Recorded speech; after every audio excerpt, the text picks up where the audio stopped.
Assalamualaikum warahmatullahi wabarakatuh. Perkenalkan, nama saya Daud Prayoga.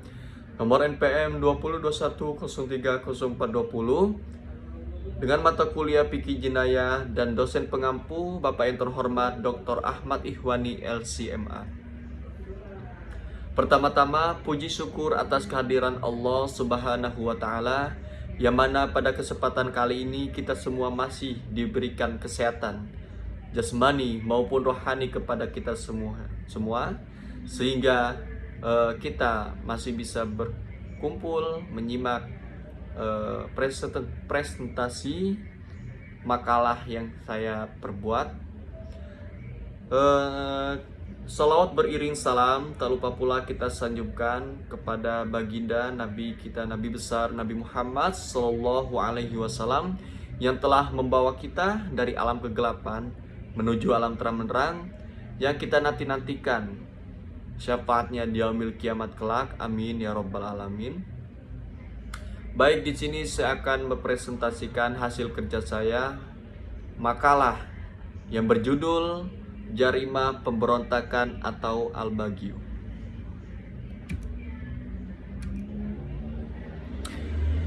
Pengertian pemberontakan atau Al-Baghyu. Dalam KBBI dijelaskan, pemberontakan adalah proses, cara, atau perbuatan penentangan terhadap kekuasaan yang sah, dan pelaku yang melakukan tindakan disebut adalah pemberontak. Jika dilihat dari segi bahasa, maka Al-Baghyu mempunyai beberapa pengertian, antara lain adalah zolim, aniaya, perbuatan jahat, durhaka, menyimpang dari kebenaran, dan melanggar menentang. Beberapa ulama mazhab juga mengemukakan redaksinya yang berbeda-beda, yaitu menurut Imam Malikiyah bahwa Al-Baghyu atau pemberontakan adalah menolak untuk tunduk dan taat kepada orang yang kepemimpinannya telah tetap dan tindakannya juga bukan dalam maksiat, dengan cara menggulingkannya dengan menggunakan alasan ta'wil.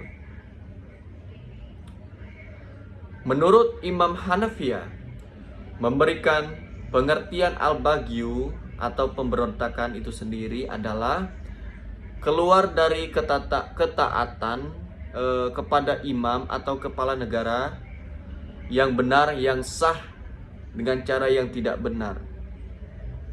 Menurut Syafi'iyah dan Hanabilah, pemberontakan adalah keluarnya kelompok yang memiliki kekuatan dan kepemimpinan yang ditaati dari kepatuhan kepada kepala negara atau imam dengan menggunakan alasan takwil yang tidak benar.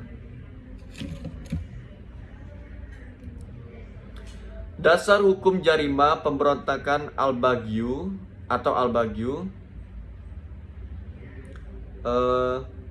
Dalam Al-Baghyu, dasar hukum mengenai jarima Al-Baghyu ini diatur oleh dalam Al-Quran surat Al-Hujurat ayat 9 yang berbunyi, A'udzubillahi minasyaitonirrajim, Bismillahirrahmanirrahim. Wa in ta'ifatani minal mu'minina qatatalu faslihu bainahuma فَإِنْ بَغَتْ إِحْدَاهُمَا عَلَى الْأُخْرَى فَقَاتِلُوا الَّتِي تَبْغِي حَتَّى تَفِيءَ إِلَى أَمْرِ اللَّهِ فَإِنْ فَاءَتْ فَأَصْلِحُوا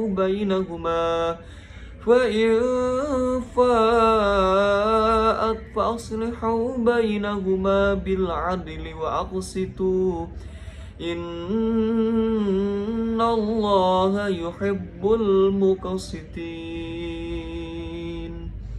Yang artinya, dan apabila ada dua golongan orang-orang mukmin berperang, maka damaikanlah antara keduanya. Jika salah satu dari keduanya berbuat zolim terhadap golongan yang lain, maka perangilah golongan yang berbuat zolim itu. sehingga golongan itu kembali kepada perintah Allah Subhanahu wa taala. Jika golongan itu telah kembali kepada perintah Allah, maka damaikanlah antara keduanya dengan adil dan berlakulah adil. Sungguh Allah mencintai orang-orang yang berlaku adil. Unsur-unsur jarimah al-baghyu. Yang pertama adalah pemberontakan terhadap pemimpin negara yang sah dan berdaulat. Maksudnya di sini adalah upaya untuk memberhentikan pemimpin negara dan jabatannya. Para pemberontak tidak mau mematuhi undang-undang yang sah dan tidak mau menunaikan kewajiban mereka sebagai warga negara. Yang kedua, dilakukan secara demonstrasi. Maksudnya di sini adalah didukung oleh kekuatan bersenjata. Oleh sebab itu, menurut ulama fikih, sikap sekedar menolak kepala negara yang telah diangkat secara aklamasi tidak dinamakan al-baghyu karena sikap mereka tidaklah demonstratif. Yang ketiga adalah termasuk perbuatan pidana. Maksudnya adalah usaha untuk menggulingkan pemerintahan yang sah dan berdaulat dengan cara mengacau ketertiban umum. Apabila tindakan pelaku itu tidak menjurus pada penggulingan pemerintahan dan tidak pula melakukan tindak pidana seperti membunuh, merampas, memperkosa, dan merampok, maka ulama fikih menyatakan bahwa itu tidak termasuklah al-baghyu atau pemberontak.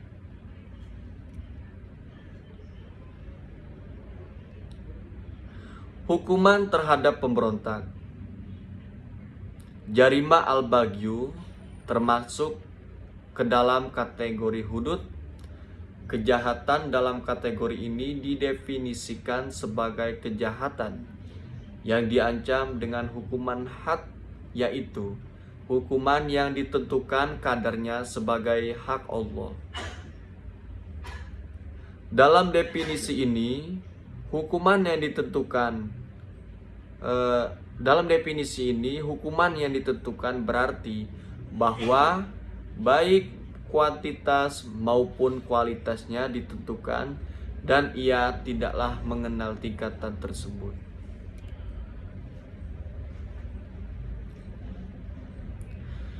Tindakan penanggulangan pemberontakan.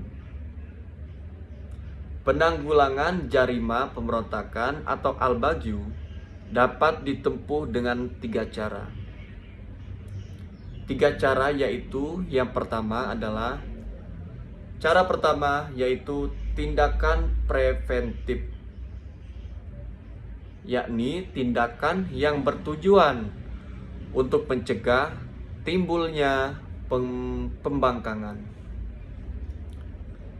Yang kedua, cara kedua yaitu tindakan kuratif dan rehabilitasi. Maksudnya yaitu yakni tindakan yang merevisi akibat pembangkangan, terutama individu yang telah melakukan hal tersebut. Yang ketiga yaitu caranya yaitu tindakan represif, yakni tindakan yang menunda dan menahan pembangkangan tersebut atau menghalangi timbulnya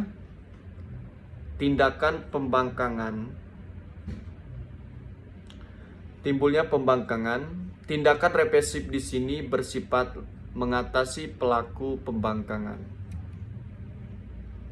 Baik, mungkin itu saja presentasi yang dapat kami sampaikan.